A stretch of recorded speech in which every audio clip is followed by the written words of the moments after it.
Good morning, good afternoon, good evening, depend on where you are. Thank you everyone for joining the CTCN webinar on business and industry. The main target region is the MENA region, so that's why we today have a Jasmine from UAE as a second speaker. I briefly introduce the CTCN webinar series. So from this year to 2027, CTCN identified 5 system transformation areas. So one of them is business and industry. So today we have a speaker, Thomas Gillett. He will deliver talks on Global Cement and Concrete Association's effort for net zero. And then we have 2 more speakers, Jasmine and Byung-soo. Jasmine from UAE and then Byung-soo from Korea. Actually, 2 speakers are mainly deliver talks on supporting innovation through funding startups and climate entrepreneurs. Yeah. So today's key word is innovation and and technology. Okay. So I'd like to invite Thomas Gillett from the GCCA. So floor is yours, Thomas. Thank you. Yeah, thank you, Sul. Thank you very much. Let me show up the presentation, and we go through. So you have 15 minutes, right? Something like this, huh? Yes. So let's see how long it takes. So, hello everyone. I'm Thomas Gillett from the Global Cement and Concrete Association. I'm delighted to be here. I would like to express a little bit, this context of technology and innovation going to net zero and the situation in the concrete and cement industry. First, maybe a few words on the concrete, on the cement and concrete industry, right? I mean, this is a material, that's an essential material, as we say. There is no substitutes, and there is a wide recognition around that it is, our sector is so-called hard to abate or heavy emitter and hard to abate. So the sector represents about 7% of the CO2 emitted on the planet. And this is mainly because the material itself is the second most used material on the world by mankind, by the people around, after water. So it's really something that is widely used, widely available across the planet, and that makes him so popular. And if you look at this material, it's literally the backbone of the modern society we're living. So it is really an essential material. There is no way we can go without that. And it is synonymous of development, infrastructure, school housing, etc., etc. And that's why it's so important that we actually decarbonize the material. So an essential product that needs to be decarbonized. Maybe a word on the GCCA. So the global cement and concrete industry represents about 80% of the cement sector outside China. We have also some key membership in China, in particular CNBM, that is on its own producing something like 500 million tons of cement per year. And we have a very diverse membership from Latin America, India, Asia in general, Africa also, Europe, of course, US, etc. So it's really a broad and global membership base, which is CEO-led. So meaning that our members are actually represented by the CEO of this company, and that means that the commitment that is made through GCCA on the proposition that is made through GCCA are widely supported by the industry, on makes it quite an important voice of the industry altogether for this development. So maybe before we talk innovation, let me explain you what is the net zero delivery and what is the net zero roadmap for the cement and concrete. So we have this roadmap that was proposed in 2021. It's a commitment from the industry. The industry is committed to 2050 target, net zero target. So that's an important one. And what we have done in the industry is collect over 9 different regions, a number of reflection on what are the decarbonization levels, what are the decarbonization technology, right? So how do we get there? And there was a reflection with, I said, 200 people from the sector to think and to understand what would be possible to do. And that's how we build these 7 technology levels.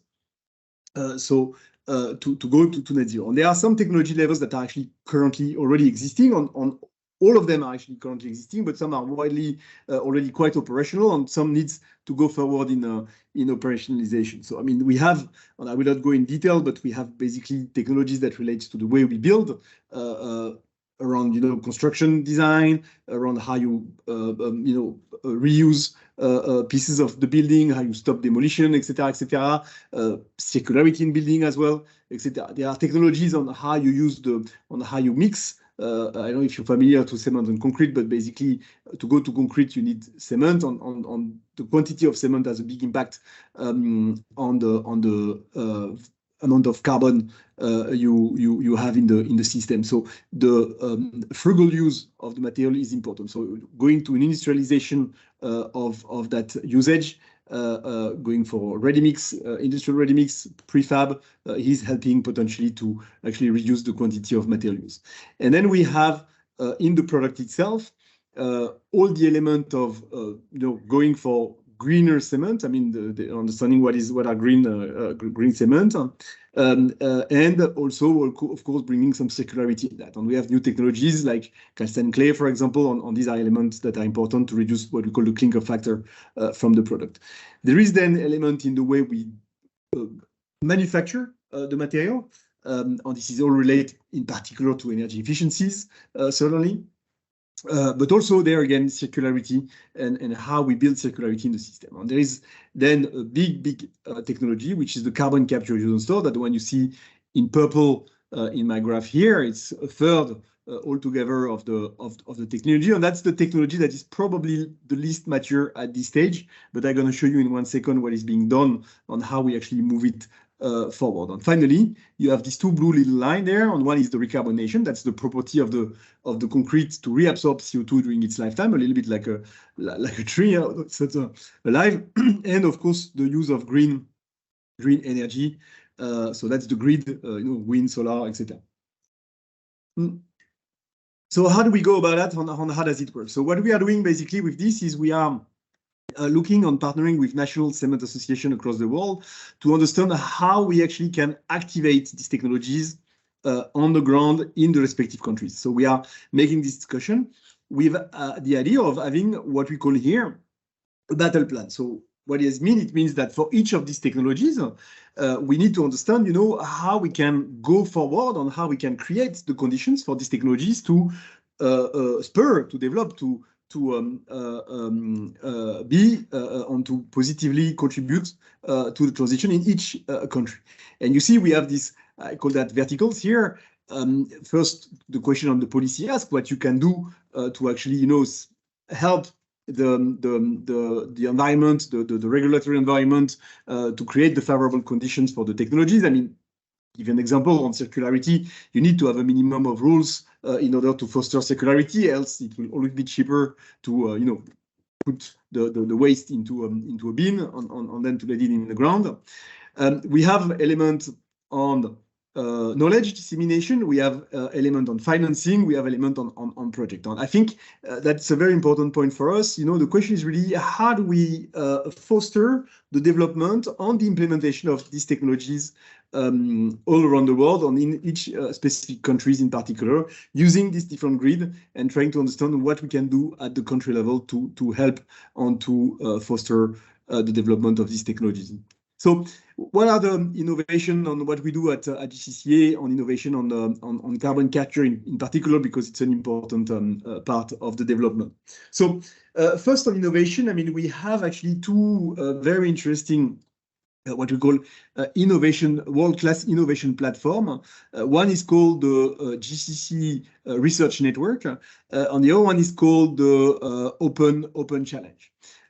So the research network is very much the base discussion on fundamental research around technology. So we have actually more than 75 PhDs working from around the world. It's a cooperation. You see this little blue dot there with universities from all over the world that focus on fundamental project, fundamental research, pre-competitive research, and understand, try to solve a specific problem in the constellation of issues that we have in the decarbonization. So through all these 7 technologies, basically, we have more than 80 projects, 80 PhDs, projects of different nature in cooperation within this university and the private, so us basically our members, and you see there already a form of cooperation or very important part of cooperation. And altogether, it's more than 140 million euros of research that goes with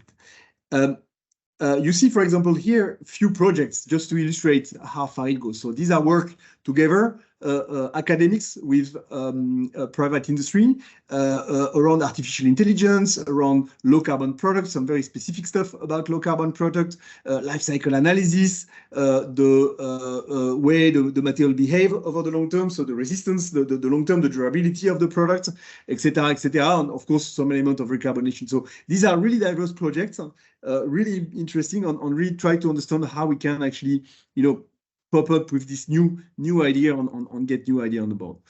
The other thing is this open challenge. That's a very interesting development where we are actually putting together companies, startups with industry. And you have this constellation of startups which have all ideas on goodwill, on they have different dynamics, and they have a lot of opportunities to create or to propose innovation. And this is really a unique platform where we actually organize, some say it's a speed dating between the startup themselves and the industry on the industrial. To actually curve, we have this notion of, accelerating the TRL, the technical readiness level of each of these technologies, and make sure that these technologies are quickly tested so that they are made available to the industry. And that's a very interesting approach. We have actually run already two years of the program. I mean, in the first year, we were very much focused on the carbon capture use and store solution, and we have started with more than 100 startups, and we ended up with 6 startups in particular, having big consortium on agreement with the industry. And this year we are running the challenge on the new ingredients at ready mix level that will help also to decarbonize the material. So this is an interesting discussion. And we had this year more than 70 startups, and we are in discussion with a little over 20 startups to continue and to see how we can actually test the technology and make it available to the industry. On CCUS, I mean, this is really a big part on there. I mean, it's quite important also what we are doing. I mean, we are really advancing the technologies. I mean, CCUS is a technology that needs to be catapulted, that needs to be spurred forward to make sure that we are making and we don't miss the transition. We are working on that also in cooperation. I will come back with that. And we are really participating there in a lot of the trial, the pilots on the different development. And you see, I mean, we have here all the technologies that relates to carbon capture in the cement kiln. I mean, so that's what there is 10, 12 technologies. And you see the technical readiness level that we have today, right? And thanks to the development of the industry, thanks to the enormous amount of work that is produced by the sector, but also with the help of the public environment. I mean, you may have heard about the IRA in USA, or in Europe, the innovation funds.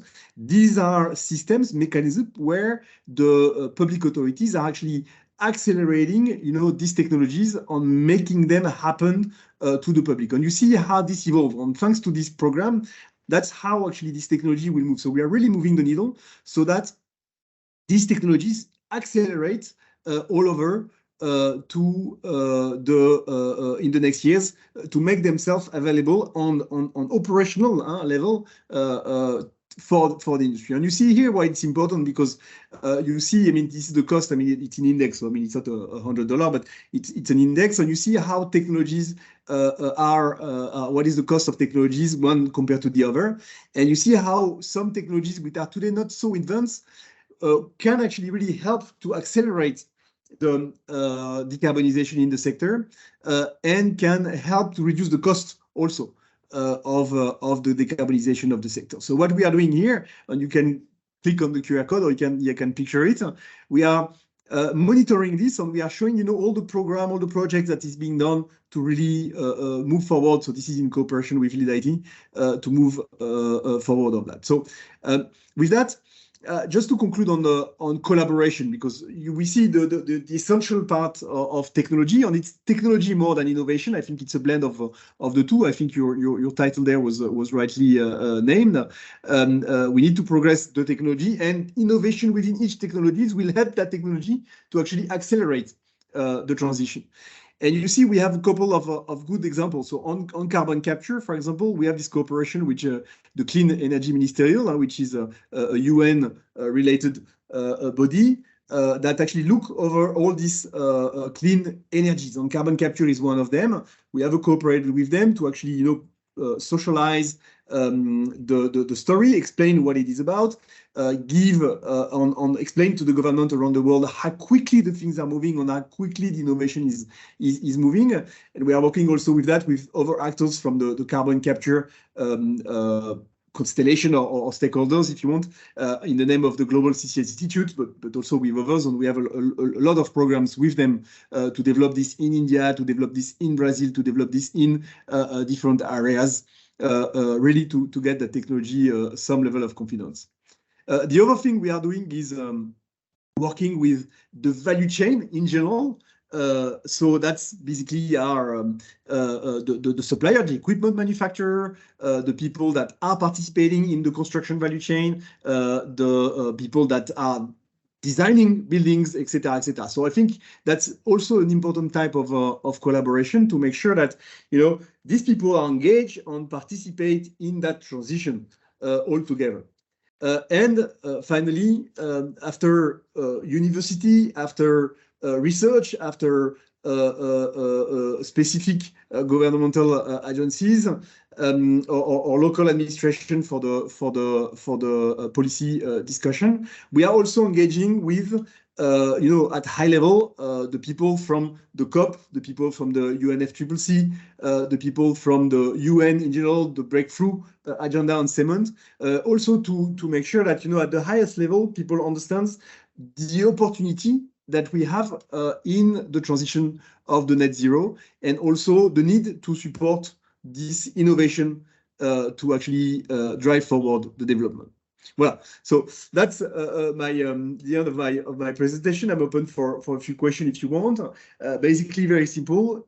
Technology fundamental to the development, innovation making it even faster and even cheaper than what we think it is today, or what we calculate today. And of course, collaboration as an essential part to unlock actually this innovation and to unlock the development of the technologies at country level. Okay, Thomas, thank you so much. It is very impressive, and then a presentation, and then we saw many several diverse efforts, concerted efforts to really battle with the GHG emissions. Okay, so now it's time for Q&A. So we have 3 minutes Q&A session. So if you have any questions, please feel free to use the chat box, please.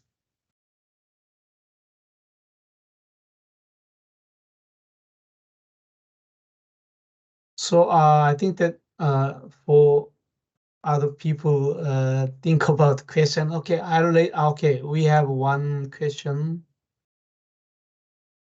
Okay, yeah, please. Renuka, yeah.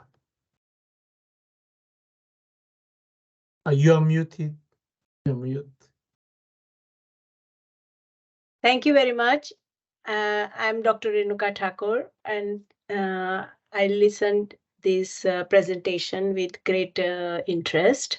I'm also in build environment, and I believe, I wanted to know that what are the challenges you are receiving from, first of all, the trying to put this idea forward in developing countries. That's the one question. And what type of other differences in technologies do you find when you are inputting this type of changes or transformation between developing and developed countries?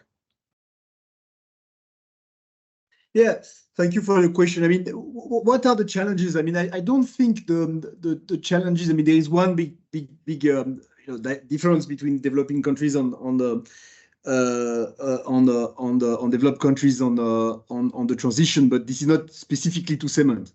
I think the awareness of the need to change is there all over. So I think this is really something that we see in the development actually of this what I call this net zero accelerator, where we actually partnering with the National Cement Association to actually conduct this activation roadmap. We have a very warm and very interested feedback from authorities to say, well, I mean, finally, we start to work on something concrete, projects, technologies, knowledge sharing, that actually we can grasp on relates to something that can enable us to the transition. So I think there is no particular challenge that relates to the cement sector itself. On top of that, the cement consumption is 80% outside of, in global south. I mean, 50% in China. On the rest of the 30 points is in all the developing country, and that's really an essential material, even more in these countries that needs this to build infrastructure, etc., etc. So I think the people are very welcoming in general the discussion.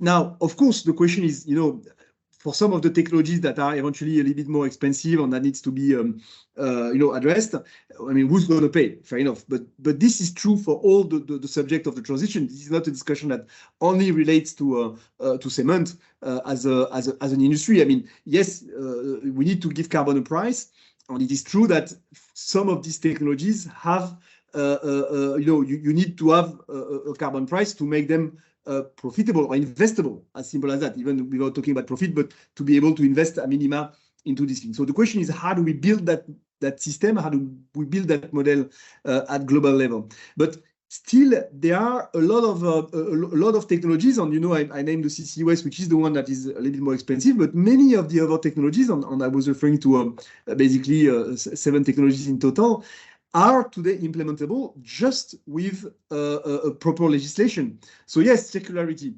I mean, do you want to have a circular model in the developing world? Yes or no? On that's yes, there is a notion of cost, but there is also a notion of profit. Circularity bring wealth in the country, right? I mean, you create an ecosystem, you give job to people, you enable people to actually have a virtuous cycle. Virtuous economical cycle in the country, and I think that's positive. It raises all over the development on then the social cost of building that model. We all know cheaper than actually the reality on the cost of the transition. So on that one, really need to have. And there, the comment of government on like this is more about telling them the right stories, telling them the right example, giving them the right model of development. And there is really a strong, I would say, appetite to get this done all together. And I hope it's going to grow over time as well. Okay, thank you, Thomas. You are mute, Renuka.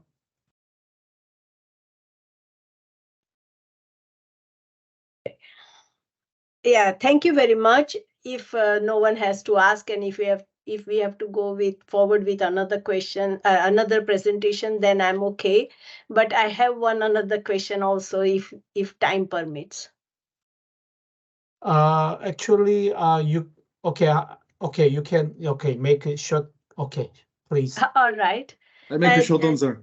I was wondering, actually, I thought, it's my assumption, no research backs this, but I thought that there would be more constraints of changing the trajectories for cement industry and so on within developed countries, because there is a somewhat concern with safe and healthy, and integrating different alternatives within cement. I know there are plenty of variety of things happening, or new type of cements are coming along with, um, mix with plant-based and also waste and so on. However, I believe that industry is not going, like alternatives. Industry is not trying to adopt alternatives, and there is a high constraint. Whereas in developing country, I feel that they might be more flexible in adopting, because they are still having this not very established industry or technology. Well, I mean, it depends a little bit what we are referring to here. I mean, one issue is the norms we are discussing with in many countries, the way to adapt the norms, the construction standards, so that we actually enable low carbon concrete. But we have to define what means low carbon concrete, right? There are a lot of people that are coming with ideas of what is low carbon concrete or low carbon cement, but there is something fundamental in this discussion of new materials. It is the scalability, right? And we are talking here about the material that is widely available all across the planet, and that relates to a specific heritage, a specific situation on the planet, which is the availability of limestone. And you have people that comes with miracle products, sophisticated chemicals, etc. But how much of that is scalable all across the world in its usage, etc. So yes, I mean, that's good. They are coming with something interesting, which I don't deny it might be interesting. However, sometimes, they only compare the so-called process emission of the clinker, which is the one that there is a lot of process emission, and that's the one that we will capture. They come with that and they say, well, we have a miracle product, but we don't count, what comes before. What is the full life cycle of the product? What are some people mix it with soda, some people mix it with a lot of chemical stuff, etc. that comes before, but without accounting for the footprint of this material. They say, well, we have zero process emission. Fine. But let's look at the globality. Let's look at the energy needed to produce these things. Let's look at the real footprint. Let's look at the availability of this material in large scale that you are bringing up, right? And we need to keep that in mind when we talk about this miracle product. Now, there are things that are coming on typically. I mean, there is one new thing, which is the calcined clay, which is something that has been developed over the years by, in particular, in the University of Lausanne, but also through different cement companies, which is actually scalable. And this would reduce by 30%, between 30 and 50%, depending on your reference product in the market. The footprint, and that would be a great development. And this is something where the whole industry is embarking, but because it is scalable, because clay is something that you can find clay in most of the countries of the world. Alternative is pozzolan. So yes, we want to reduce the clinker factor, so-called. That's a little bit technical, but that's the quantity of this clinker, which is the heavy emitting particle in the cement. And that's important. So we need to work on that, but we should not be distracted by of course, that's my view. We shouldn't be distracted by the ideas. Fine, I'm happy with all ideas, but scalability and practicability is something that is very important. The second thing, and I close with that, we're in an industry that has merely changed in 100 years, right? And this is not necessarily the most qualified industry over the world. So you need to bear in mind also what the worker will do and how this product will be used. At the end of the day, we build buildings that are there to last, infrastructure that are there to last 50 years or more, right? So we need to be mindful that, these things are moved on we need to, I mean, people will live there, right? So I mean, we need to make sure that what is being built on the heights again scalable in the use of the industry. So that's, I think, very important. Thank you, Thomas. Thank you. I would just say one word: diffusion of technology is very important. Yes. Thank you. Okay, thank you, Lenuka. Also, okay, so I recommend you to use the chat box for the further questions for the speakers. Okay, now I would like to invite Jasmine Baker from UAE Expo Live.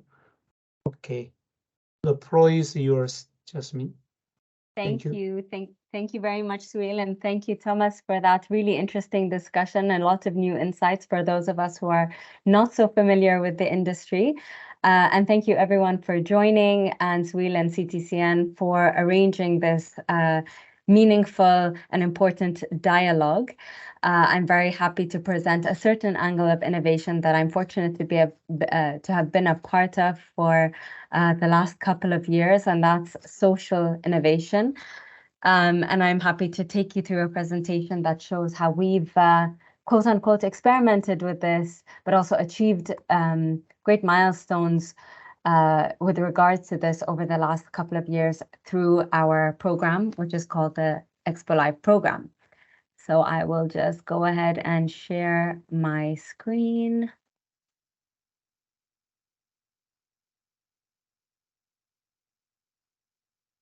I hope you are all able to see it. So essentially, I'll take you through a little bit of the history of Expo Live. Expo Live is a program that is currently under a foundation called Expo City Dubai Foundation that originated as Expo 2020 Dubai, a mega event that took place in October of 2021. One of the series of world expos that was previously known as the World's Fair.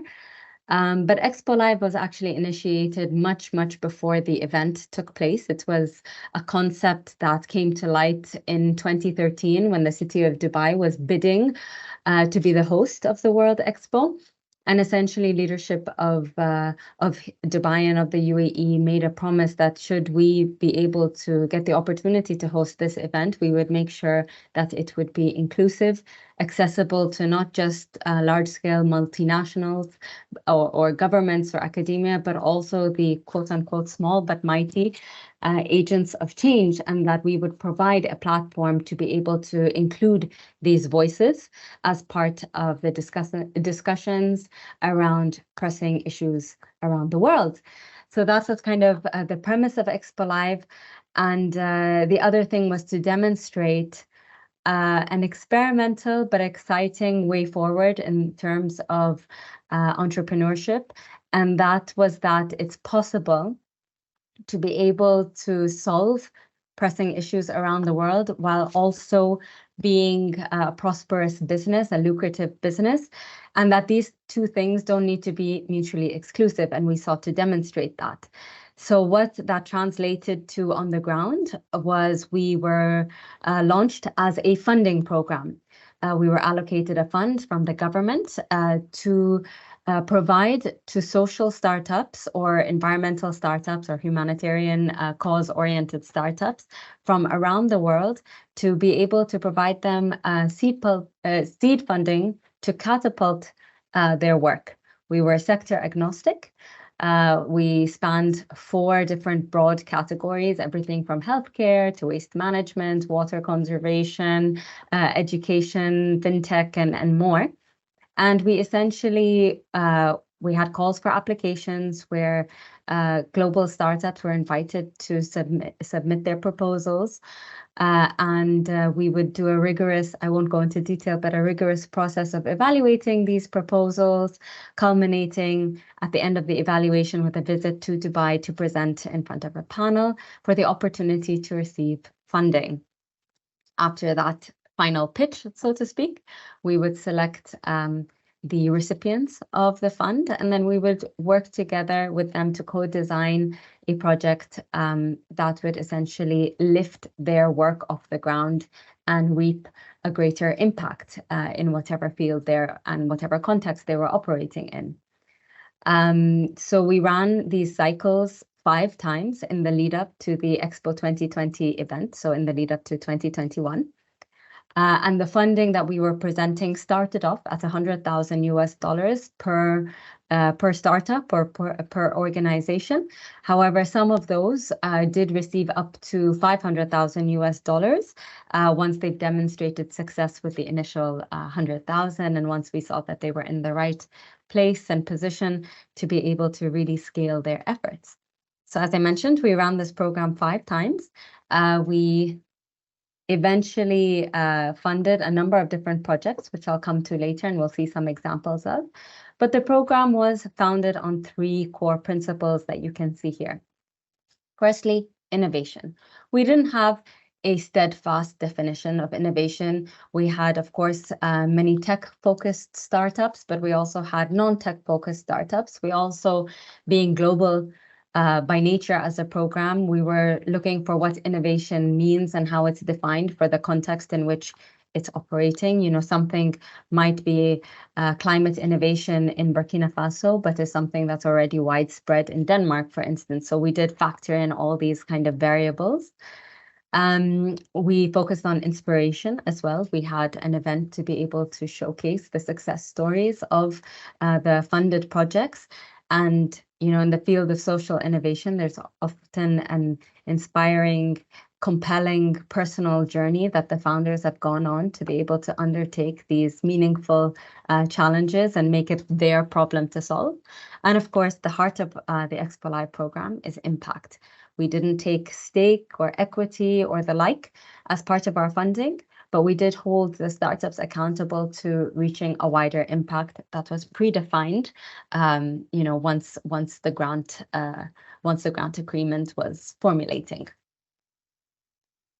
So here's again touching on a couple of different pillars. We mentioned innovation, and of course have spoken a bit about the funding, but there were so many other benefits that we were fortunate enough to be able to allocate for our network of, we call them global innovators. So if you hear me saying that down the line, that's what I mean.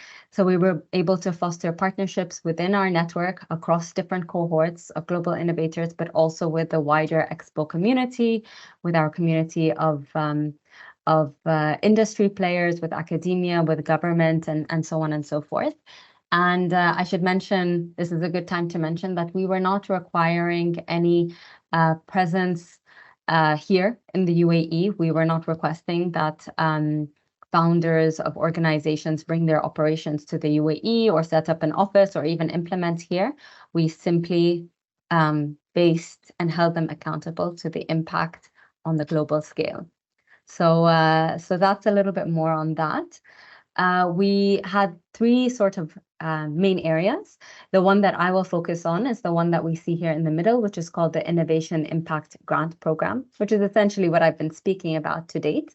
We did also launch something called a University Innovation Program, which I'll delve a little less into in this presentation.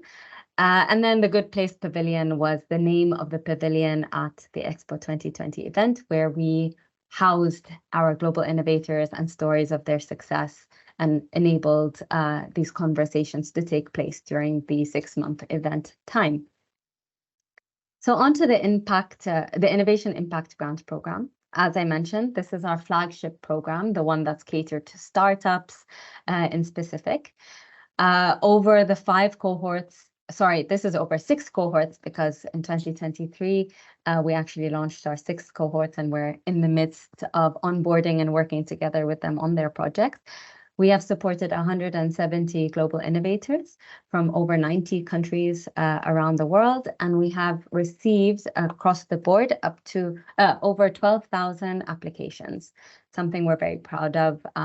We've been able to explore different contexts and understand the different challenges faced with different parts of the world. So it's really something we're very proud of and something we're very inspired by. And again, this is an open invitation for anyone listening here on the recording later on to encourage dialogue, interests, and hopefully maybe even future collaboration. So this is just another image that shows, again, our geographic spread. I don't know if you can see the arrows too well, but I mentioned that we supported projects from 90 different countries. Often a startup will be based somewhere, but implementing somewhere else. So you can kind of see this flow in the arrows in this image. So for instance, we have a project that's based in Canada, but implementing in Nepal, in Afghanistan, and so on and so forth.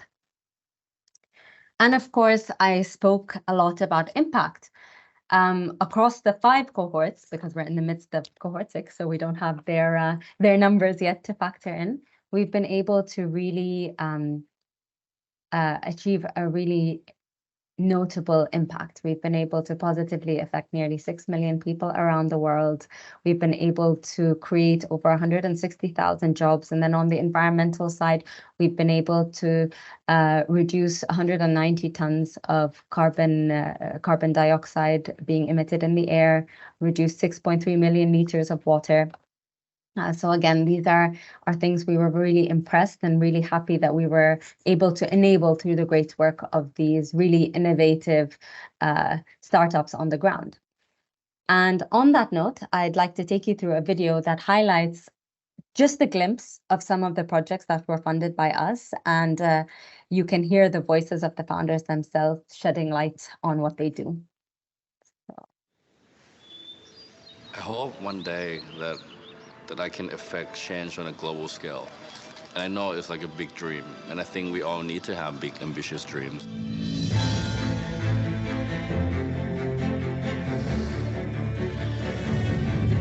Our project is Designathon Works.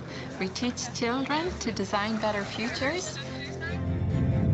We really want to make a difference to their lives and to make them happier, to make them smarter, and to make them more productive as well at work. I decided to start with Algramo and to solve this problem. The thing that you are doing makes sense as a solution for a global problem. Expo is not just about innovation. It's about innovation that comes from anywhere and from everyone. As Expo Live, we don't only give away grants, but it's also to help capacity building. It's also to network of these global innovators coming from those various countries across the globe. Many of them have actually left their normal jobs in order to pursue something that might not at the end of the day benefit them, but it has that huge benefit to the society and the communities they're affecting. Waking up every day and having meaning and purpose in life is a beautiful thing.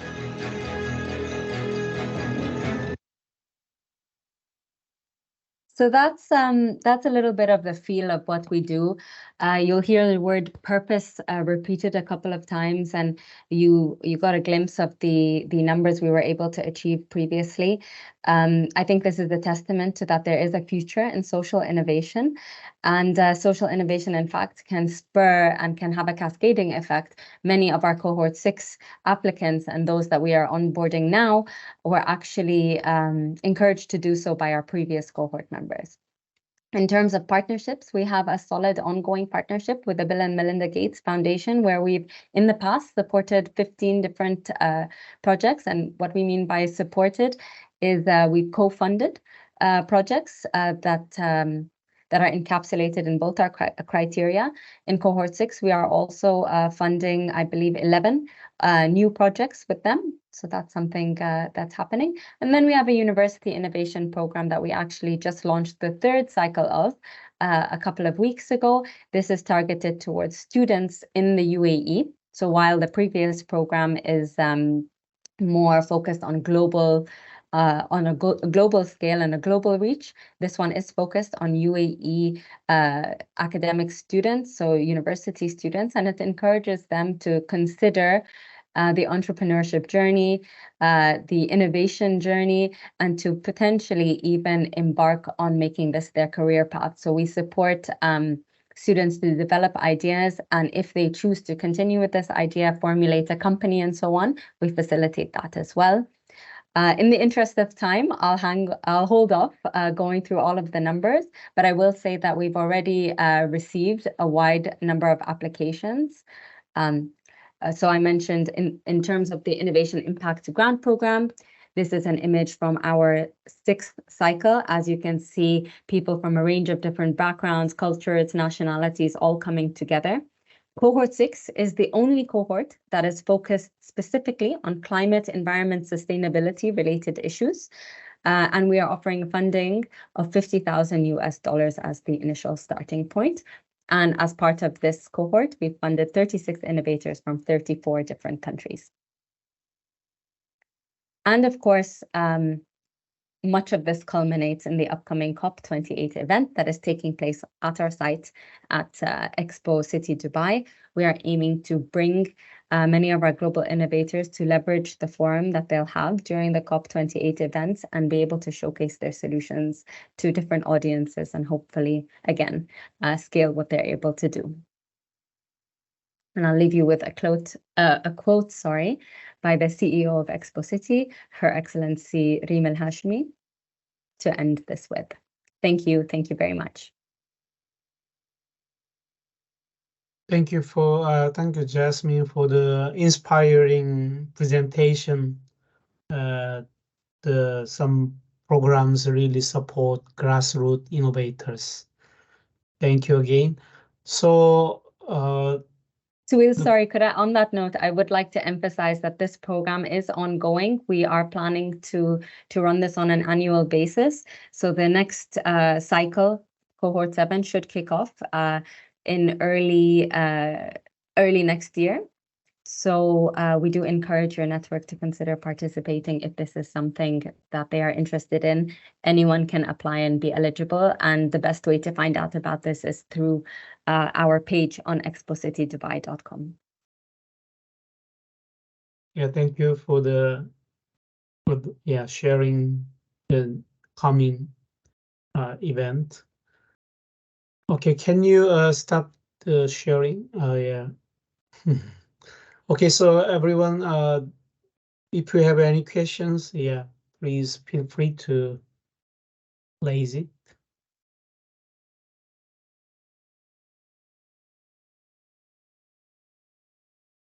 Okay, Renuka, you are really dedicated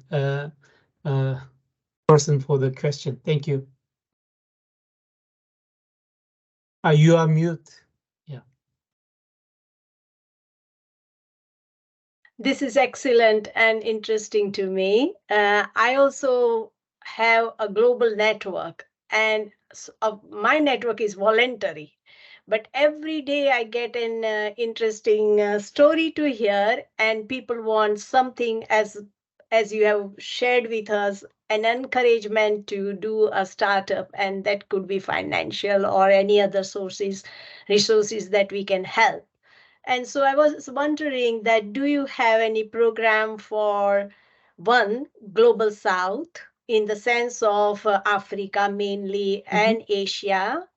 And again, secondly, what are the criteria to apply as an innovator? Because plenty of people are left out just because they don't have enough education or enough experience, or maybe one or the other reason. And so what are the criteria, and how can then be something like this can be scaled up? Certainly. So and I might be looking to partner with you or something. That also would be interesting to me. Thank you. Thank you so much, Renuka. I'll try to answer the different parts of your questions. So if I miss anything, please remind me. I've put my email and the Expo Live email in the chat if anybody would like to reach out and learn more. I believe your first question was, what are we doing in terms of the Global South? So I'm happy to say that our focus, well, inclusivity is at the heart of our program. Majority of our startups come from the African continent, particularly Kenya and Nigeria. We also have many startups from India, from Nepal, and so on. So that has been our regional focus, although we have, of course, also received from more developed nations as well.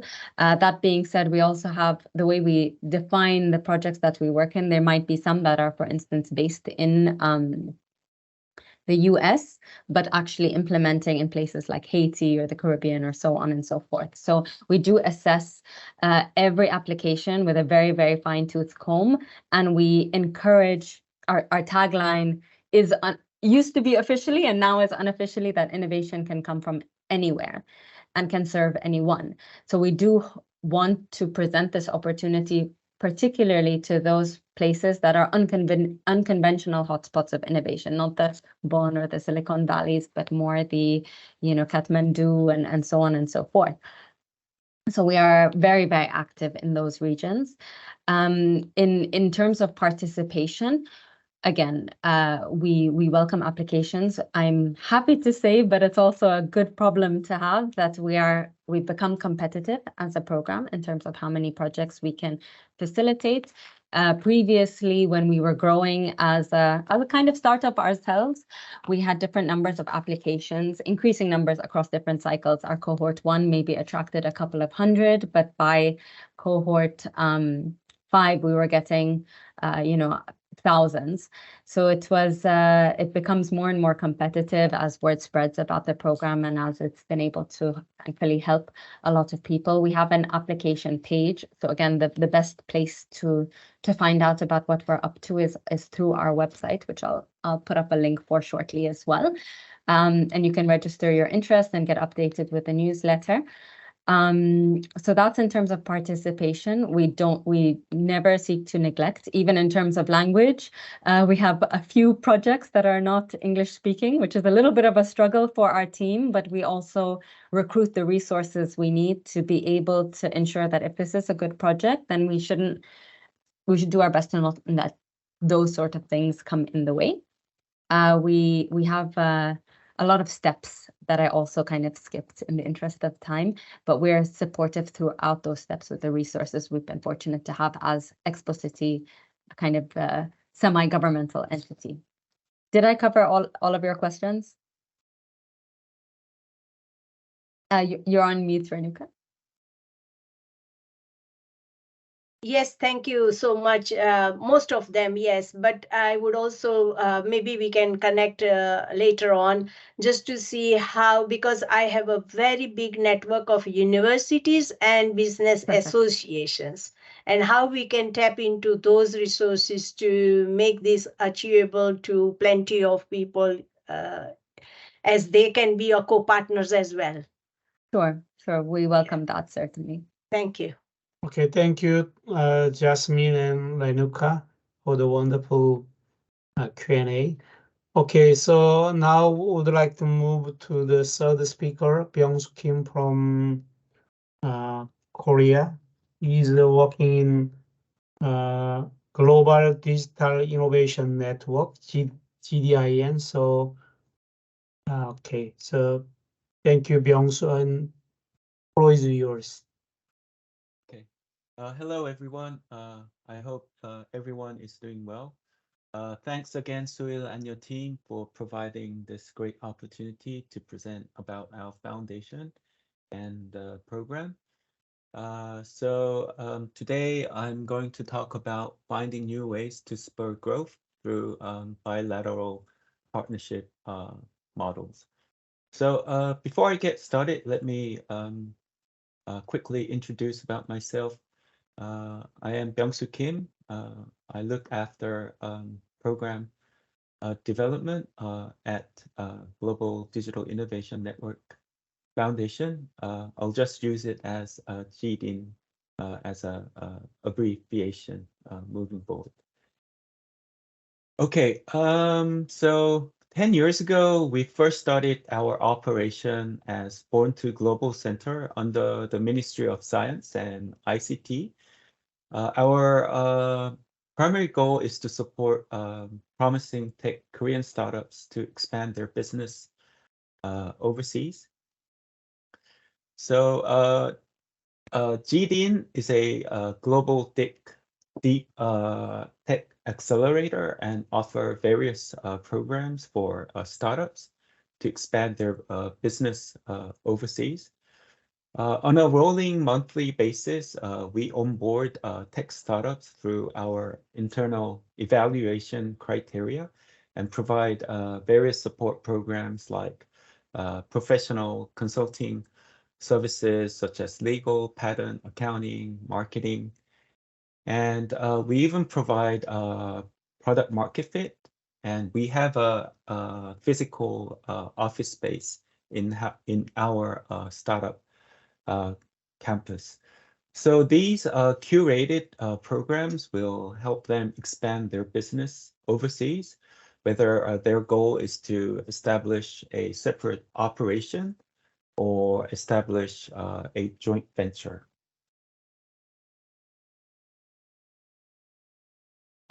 So we have partnered with international organizations, telecommunication providers, and other multinational companies.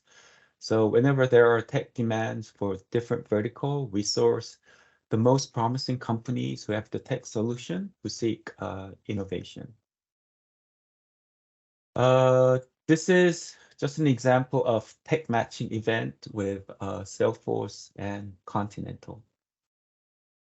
So for 10 years, we have supported almost 3,000 companies by providing professional consulting services, helping them on patent application. And as a result, there were 800 business contracts and partnerships, and 120 companies established corporations overseas. And we also helped them raise funding from investors.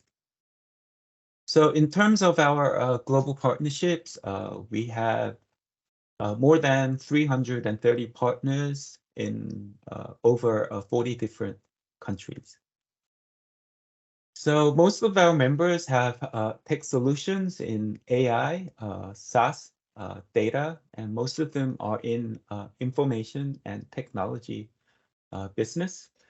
When it comes to climate tech, there were 36 companies in mitigation and 9 companies in adaptation. A couple of years ago, our government announced the Digital New Deal, a government roadmap for the growth of data network AI industry. As part of this policy, Ministry of Science and ICT has empowered GDIN with the mandate to source, incubate, accelerate, and globalize deep tech startups with the mission to find new growth engines for digital transformation. So to support the government's Digital New Deal, we have rolled out a JV expansion program to support companies with data network, AI convergence products and services that plan to establish a joint venture overseas. So selected companies will get up to $80,000 as a non-equity grant. So I would like to share a bilateral partnership project between GDIN and IDB. The purpose of this project was to promote Latin America's startup ecosystem. About 5 years ago, we met the president of IDP to collaborate in network development and seek possibilities in ecosystem exchange. The first engagement was to conduct a consulting service on recommendations for the globalization and growth policies of startups in Central and South America. The second engagement was to roll out LAC Korea Deep Tech Exchange Program. The goal of this exchange program was to promote exchange in deep tech solution to strengthen LAC deep tech ecosystem. The selected startup partners will receive $120,000 as a non-equity grant. So we sourced and matched companies from FAT countries such as Argentina, Colombia, Mexico, Bolivia, Peru. With Korean tech companies, we matched 32 pairs and submitted 10 business proposals. And out of those 10, 5 proposals were approved by IDB. So as a result, these 5 partnerships were approved by IDB. For example, Maastricht, a company based in Mexico that operates English education business, partnered with Reed, a Korean-based company that has AI tech. So at the end, Maastricht was able to provide customized English program to customers utilizing AI solutions. This is a great example of a successful joint venture establishment between Avantgargo and Coconut Silo. This joint solution is between the logistics and land freight transportation. So, you know, it develops the goal to seek efficiency in the region. So Coconut Silo's API was integrated into Avantgargo's platform. So this enabled connecting the demand of freight providers with a safe, flexible, and scalable fleet of trucks to boost the logistics industry in terms of process improvement, tech implementation, and environment issues such as measuring the carbon footprint. And in 2 years, this JV created more than 200 jobs and generated about $5 million of revenue. So leveraging this joint venture establishment, we can create a bilateral climate tech collaboration. So this is how it works. Combine global tech, deep tech into regional key industries and growing sectors. This will stimulate high and innovative deep technology transfers in local industry with the localization and context specific application such as renewable energy, climate adaptation, and so forth. Creating positive impacts in the region. So this is one area that I think we can collaborate. If there's a specific project that CTCN likes to execute, we will matchmake certain tech verticals to establish a joint venture between Korean companies and a company in the targeting region, and we'll provide acceleration programs to settle and grow its business. And we can also set up a joint venture fund to scaling up this JV business. So we have more than 46. So far, we have more than 43 potential tech joint venture partnership, and a total of 26 local tech matching joint ventures have been established in markets such as US, Europe, Southeast Asia, up to date. We recently launched as a Global Digital Innovation Network Foundation in September. This means the government wants our foundation to stretch our goal even further and take further leadership to support tech startups to expand their business overseas. So this is our digital journey, starting from Latin up to North America, and then Asia to Middle East and Europe. So this is one of our aspirations. So we plan to develop a global tech studio, more than 50 in 5 years.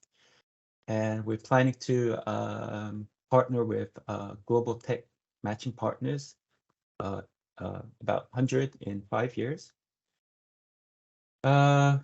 So this is our strategy. By leveraging our global tech studio, we will source projects from either public institutions or private enterprises.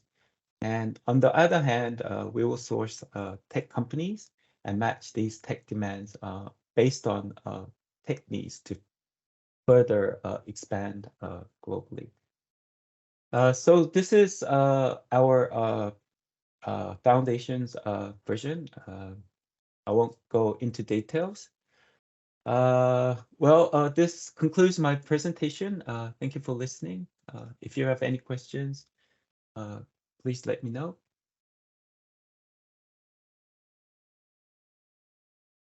Thank you, Byung-soo, really for the wonderful presentation on how Ubuntu Global and then GDIN really works for a long time. Thank you so much. You may start sharing. Yep. Yeah, thank you. So the floor is open. So if you have any questions, please place it, or you can use the chat box.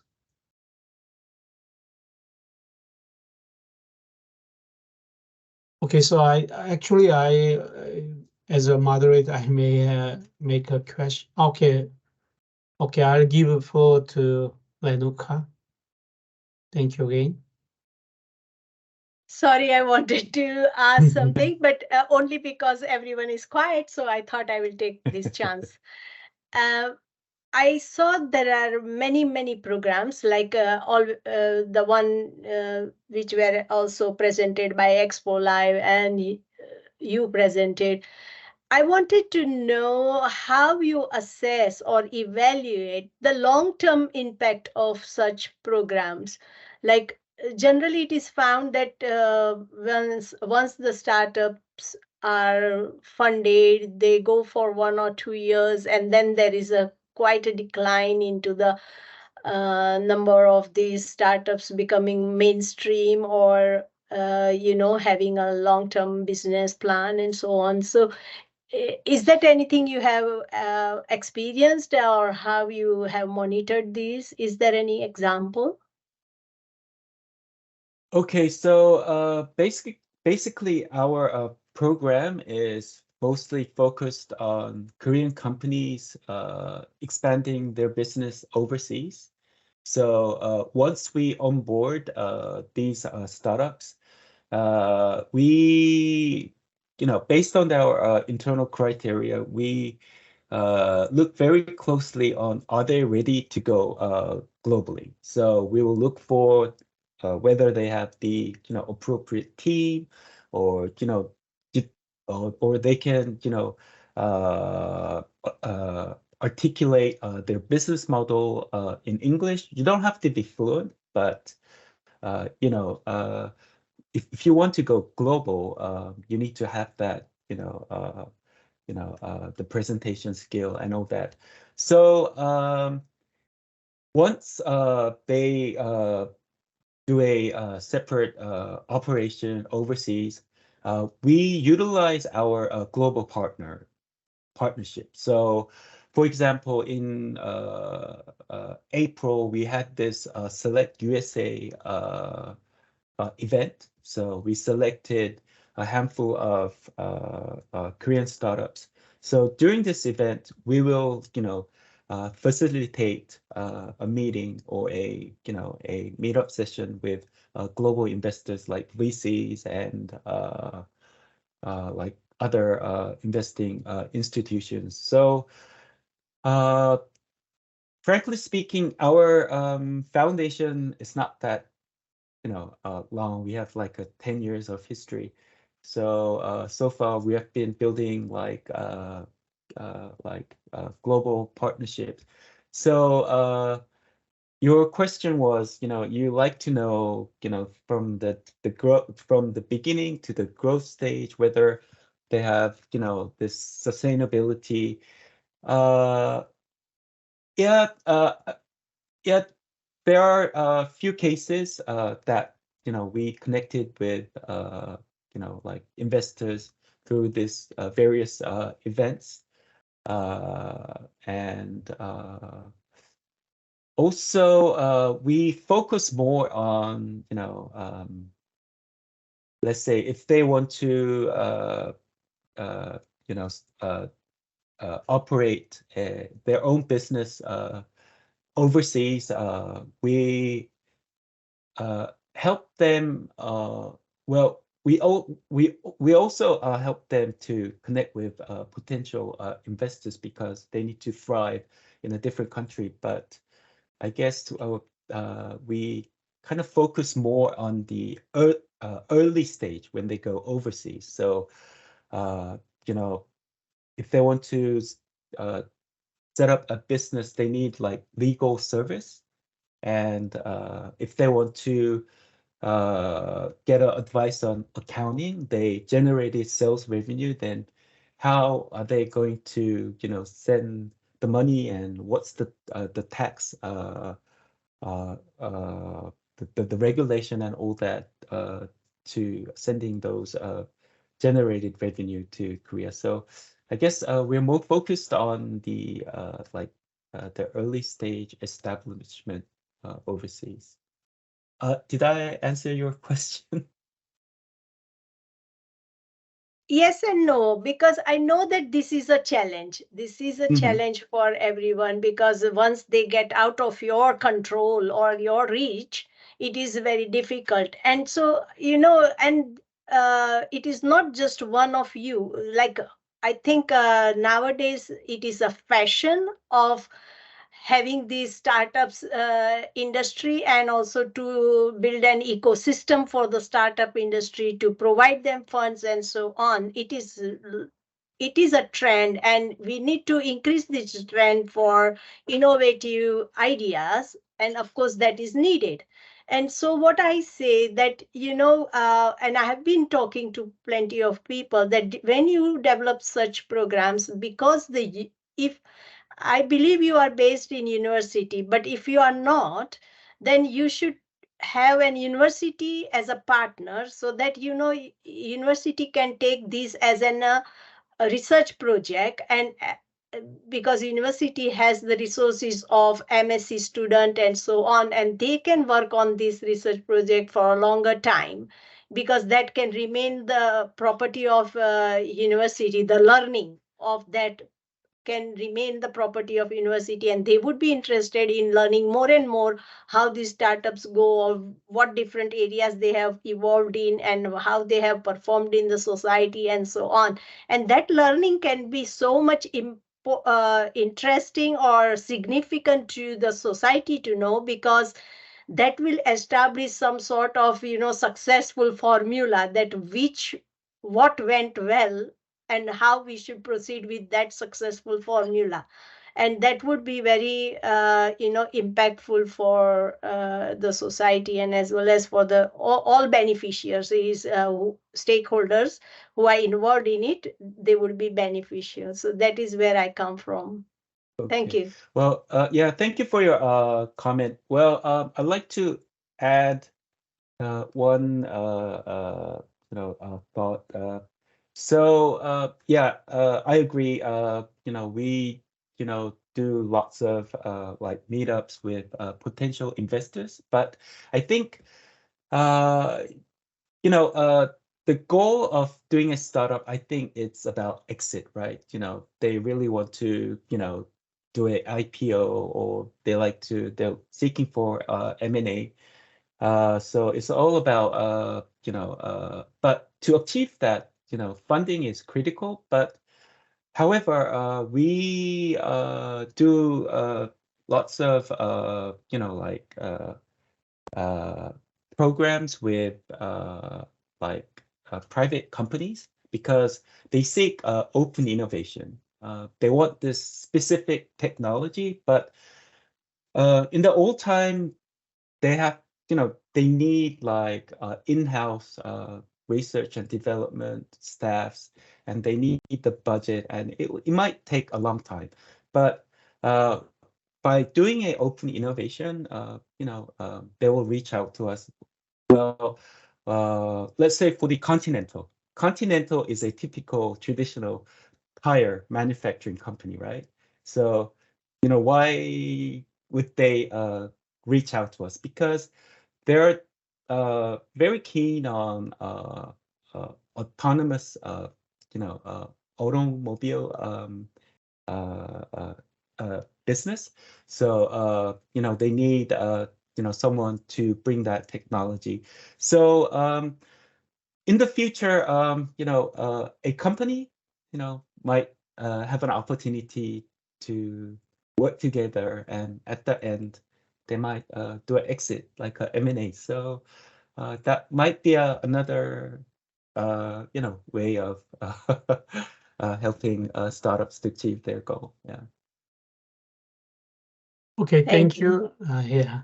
So, okay, now we have 10 minutes to the end. So I think that based on our program, I would like to give one specific question to each speaker, and then we will close the webinar.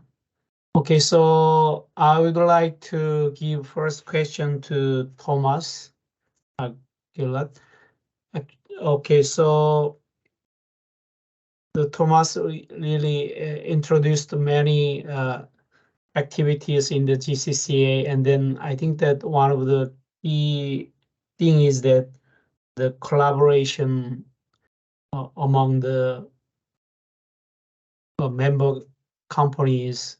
So, okay, my question is, could you highlight the importance of research development and demonstration collaboration to achieve the net zero goal, especially based on your experience in the concrete and cement and concrete industry?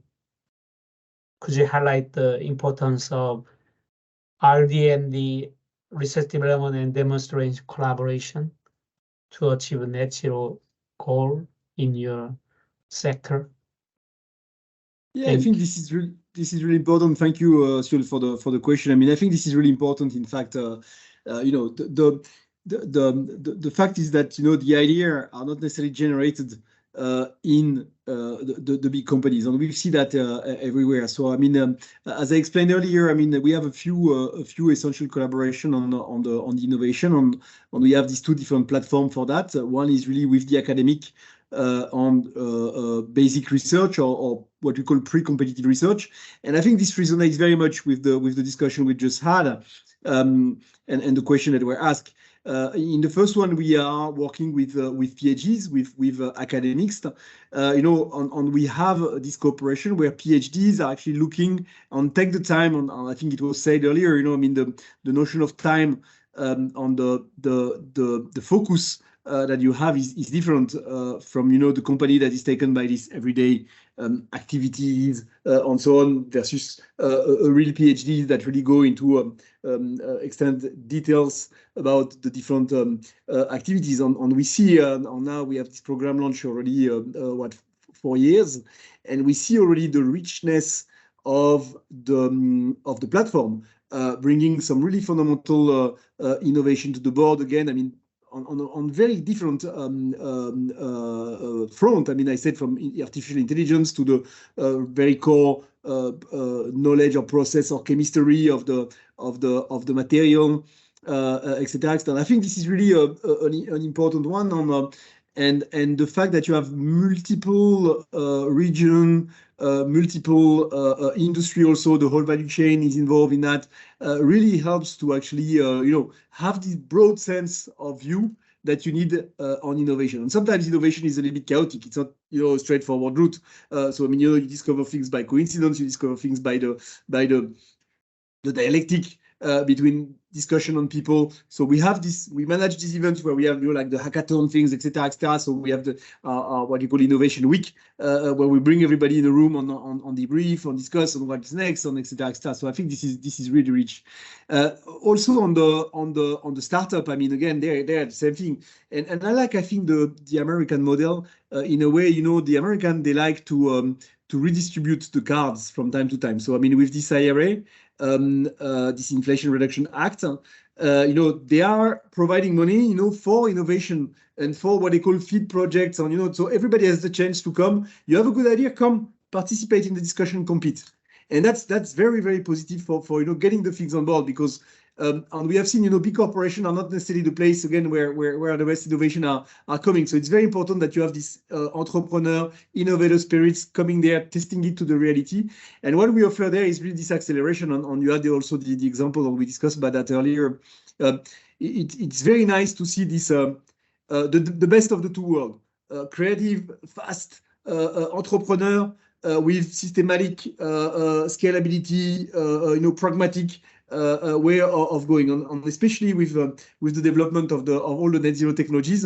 This is very rich. On this comes with a lot of energy, passion on opportunities. Yeah, thank you so much. And then I'll give a question to Jasmine. Actually, could you share some challenges Expo Live met during operation of the grant programs, and then you can maybe give key message to grassroots innovators, kind of an encouraging message. Thank you. Yes, thank you. Thank you so much, Swil. The challenges, where do I begin? When we speak to our applicants or the finalists who come to Dubai for the final pitch before learning if they receive the funds, we often tell them that the difficult part is everything up until the signing of the actual contract we have with them to facilitate the funding.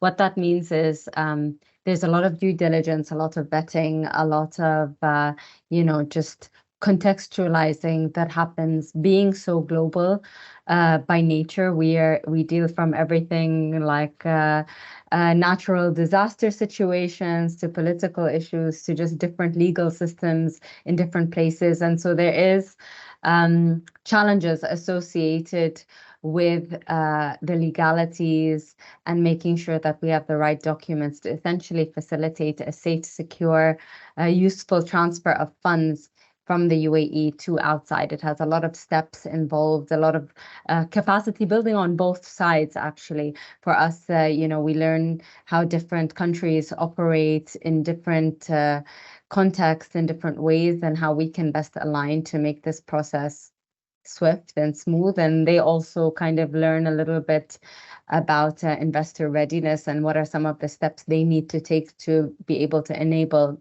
not just our funds, but future funds and partnerships down the line. So usually the biggest challenges are those that are involved from the administration side. There's, I wouldn't say as much of a challenge as it is time consuming to arrive at a solid project plan.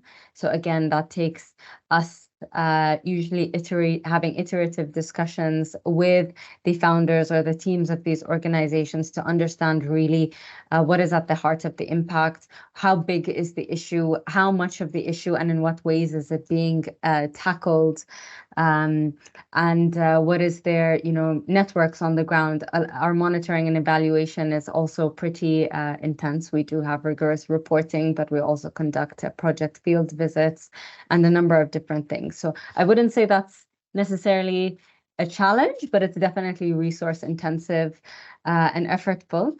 And of course, as with any startups, things change, right? Their project plans change. The context, we saw this with COVID. We were scrambling with many of our, for instance, agricultural projects to save them from disappearing in the midst of not being able to be in the field and that sort of thing. So being adaptive is definitely a muscle we've flexed in the last couple of years. And I guess my message to global innovators would be, to apply, to consider our program, but others, and that we've seen firsthand, a company, and this is a real world example, go from 1 employee to 50 in a year and a half and going public and raising a substantial amount of financing through being at the right place, the right time, but being resourceful and taking the opportunities. What we sought and what we hoped for when promising such an initiative was that we could show that the future of work could entail conscious, purposeful business that is also money-bearing, so to speak. So yeah, that's sort of a one-liner I would leave the community with. Thank you, Jasmine. Okay, we have a couple of minutes. So actually, the last question to Young-Soo, that actually you presented like bilateral partnership models, and then you have introduced the successful cases. But I think that you also met some failure cases. So can you like explain lessons learned from your such a activities for bilateral partnership activities? Okay, I think the biggest, I guess, challenge, I think there's a gap between startups' expectation and the reality. So everyone wants to go to the US market. So, you know, they are very focused on specific market. But on the other hand, we asked them, "Are you ready to go to the US market?" So we sometimes, you know, give them advice. You could start with Canada. You know, there's a certain region where there's like a tax benefit, and you know, let's say you know, they like to do a healthcare in the US. We tell them, well, I know, but what about, you know, indirectly, you know, entering into Canada, because there's a you know, certain state where you can get like tax benefit, and you have this healthcare you know, a community where you can collaborate and do your proof of concept and all that. So so narrowing the gap between startups and the market they enter, we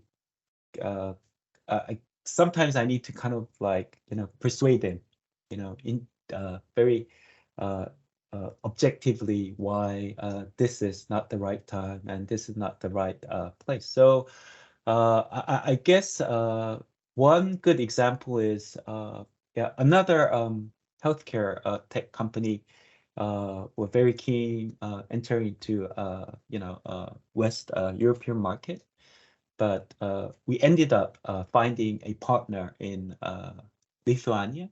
So their purpose was to advance their product, their tech, you know, finding you know, someone who can advance their tech. So yeah, that was kind of like you know, not their initial goal, but I think they're advancing their product and they're gradually moving, you know, more towards the western side of the country. So I guess the challenge is, you know, kind of like telling them the reality, closing the reality and the expectation level. Yeah. Okay, thank you for the insightful answers. Okay, everyone, thank you for your joining the webinar for 1.5 hours. And then especially, I'd like to give a special thanks to Thomas, Jasmine, and Byung-Soo. You really take your time to prepare presentation file, and then you really delivered wonderful talk and then insightful presentations. And then, yeah, so actually we have the last webinar in 21st November. It's on sustainable mobility. So I hope we can see you again on that day. So again, thank you everyone, and then have a nice rest of the day, and then let's keep in touch. Thank you so much. Thank you. Yep. Thank you. Bye bye. Thank you very much. Bye-bye. Bye.